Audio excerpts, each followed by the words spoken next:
So when you're looking to buy a deck, which one to get? There's so many choices out there, many excellent decks too.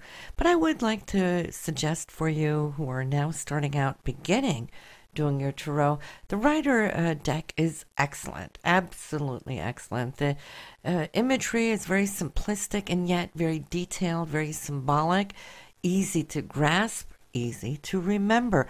And that's what it's all about, recalling the imagery. Once you get your tarot cards down, you can start exploring other decks and find your own preference. But also a good deck to start with is Morgan Greer. Now, those images are a little bit more colorful and they're more fleshed out. They're very beautiful. I find them very potent and love using those.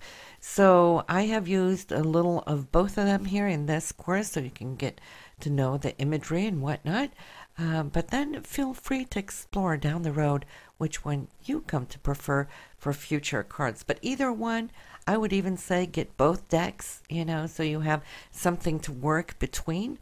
Get the feel of the Rider deck. How does that make you tick, right? And then go with the Morgan Greer. Now, the symbolism is pretty much the same, so it's not going to throw you off. Now, if you go get some Egyptian cards, and there's so many other ones out there, well, that's different. That can throw you off because some of those imageries are much more different. But either one of these two, excellent choices.